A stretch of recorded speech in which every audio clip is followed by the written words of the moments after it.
Hey Tiger fans, this is Brendon Lewis here, quarterback for the Memphis Tigers. What drew me to Memphis is really just the track record of the coaches and how they treated me and my family on my visit.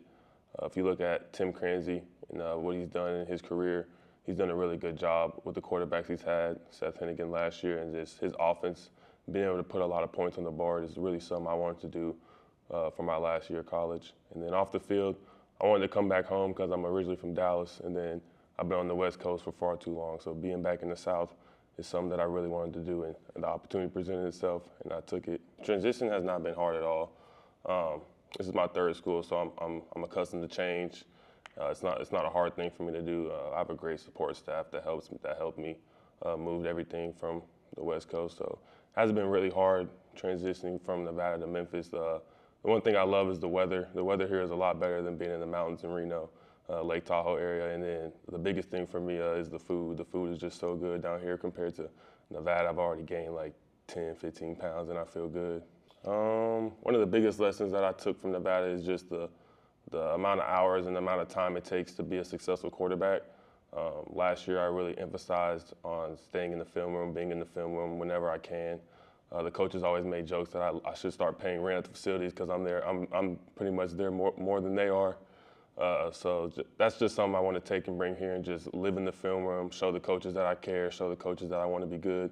Because at the end of the day, I'm not doing it for them. I'm doing it for myself and the team because I want the team to succeed.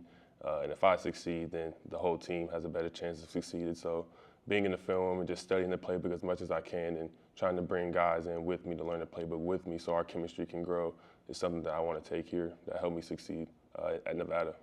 To be able to build trust and chemistry with my teammates, I have to be very confident on and off the field. They have to see the confidence in me so it can build confidence in them so that we can do what we need to do to move the ball down the field and score points.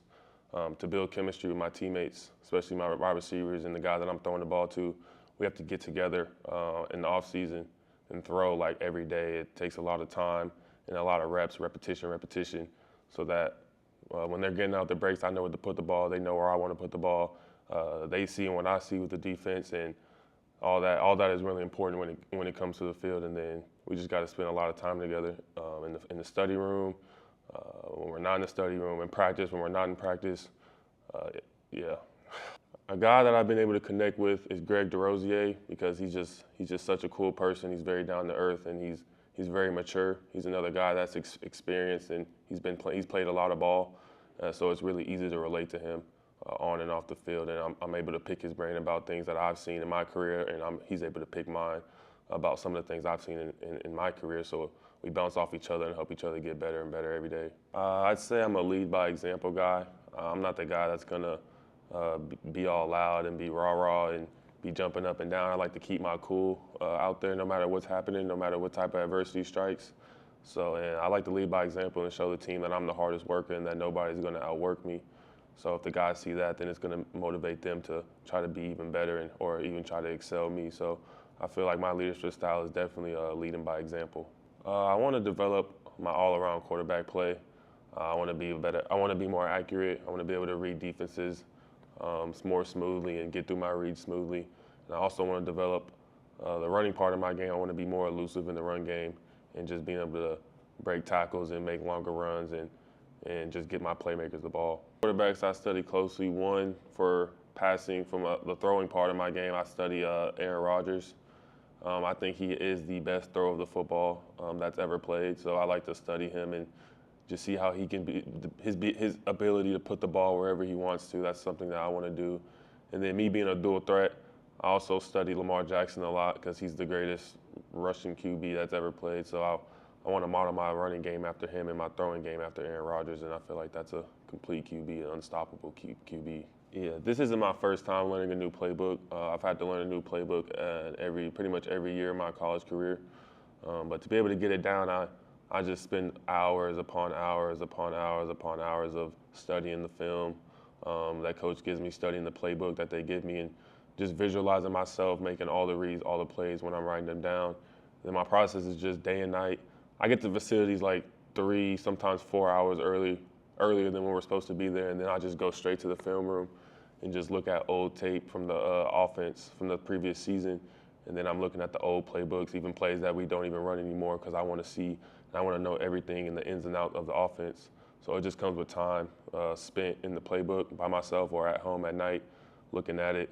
It's sacrifice. It takes a lot of sacrifice because you lose sleep, you lose time with loved ones trying to learn the playbook, but that's what it takes to master it. Yeah, so hopefully the passing game stays the same because I want to put up similar numbers that Seth did. And with the running game, there's going to be a little bit more QB run, a little bit more extending the pocket, because that's a part of my game that hurts and stresses defenses, and that's hard to defend. So that's what we want to do. The goal is to win the conference championship, hopefully make it to the 12-team playoff. That's my biggest goal. And then I also wanted to put myself in the best position to be able to get to the league, however that may be.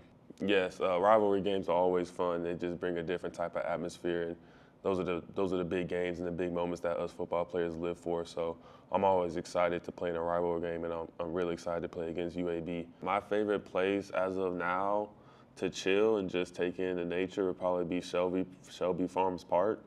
They got this huge lake in the middle, and you can walk around. And I think it's really cool scenery. And when the weather's nice, it's a really fun experience, a really good time to just settle your mind and just get right with nature.